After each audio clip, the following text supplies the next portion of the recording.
America అధ్యక్ష ఎన్నికల్లో గెలుపొందిన రిపబ్లికన్ పార్టీ అభ్యర్థి డొనాల్డ్ ట్రంప్ ప్రమాణ స్వీకారానికి రంగం సిద్ధమవుతోంది.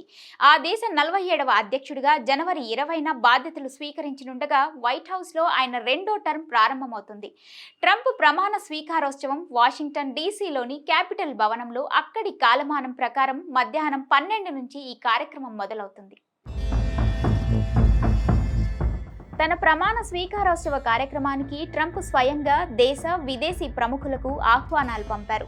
ఇందులో వివిధ రంగాలకు చెందిన ప్రముఖులతో పాటు కొందరు దేశాధినేతలు కూడా ఉన్నారు.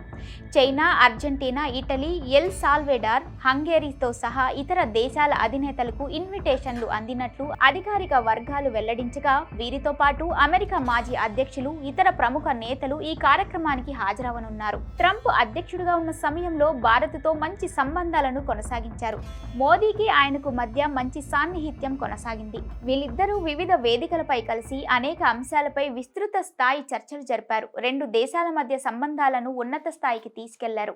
అమెరికాలో హౌడీ మోడీ, భారత్లో నమస్తే ట్రంప్ పేరిట జరిగిన భారీ సభల్లో ఇద్దరు నేతలు కలిసి పాల్గొని తమ అభిమానులను, మద్దతుదారులను ఉర్రూతలూగించారు. ఈ నేపథ్యంలో ఈసారి ట్రంప్ ప్రమాణ స్వీకారానికి మోదీ ఖచ్చితంగా అటెండ్ అయ్యే అవకాశం ఉందని అందరూ అనుకున్నారు. కానీ ఇప్పటి వరకు ఉన్న సమాచారం ప్రకారం భారత ప్రధానికి ఎలాంటి ఇన్విటేషన్ అందలేదని తెలుస్తోంది.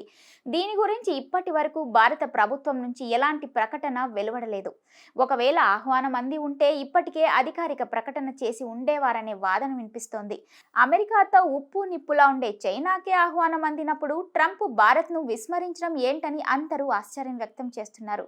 గత ఏడాది అమెరికా అధ్యక్ష ఎన్నికలకు ముందు మోదీ ఆ దేశంలో పర్యటించారు. ఆ సందర్భంగా రిపబ్లికన్ అభ్యర్థి అయిన ట్రంప్ మోదీతో సమావేశానికి ఆసక్తి వ్యక్తం చేశారు. కానీ అక్కడి రెండు ప్రధాన పార్టీలకు సమ దూరంలో ఉండాలన్న భారత విధానం మేరకు మోదీ అందుకు అంగీకరించలేదని అప్పట్లో వార్తలొచ్చాయి. దీనిపై ట్రంప్ అసంతృప్తిగా ఉన్నారని, అందుకే తన ప్రమాణ స్వీకారోత్సవానికి మోదీకి ఇన్విటేషన్ పంపలేదనే వాదన బలంగా వినిపిస్తుంది. ఒకవేళ ట్రంప్ను మోదీ కలిసి ఎన్నికల్లో కమలా హ్యారిస్ విజయం సాధించి ఉంటే సంబంధాల్లో అంతరం ఏర్పడి ఉండేదని, అందుకే ట్రంప్తో భేటీకి అప్పట్లో మోదీ అంగీకరించలేదని తెలుస్తోంది. ఎన్నికల సమయంలో తనకు ప్రత్యక్షంగా, పరోక్షంగా మద్దతుగా నిలిచిన వారికే ట్రంప్ ఆహ్వానం పంపారనే విశ్లేషణలు వెలువడుతున్నాయి.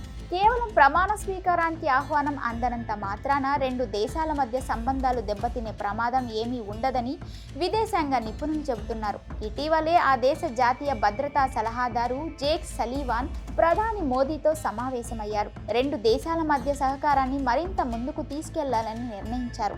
ఈ క్రమంలో దీర్ఘకాల వ్యూహాత్మక ప్రయోజనాల్లో భాగంగా భారత్తో ట్రంప్ సత్సంబంధాలు కొనసాగించడం అనివార్యమని నిపుణులు అభిప్రాయపడుతున్నారు.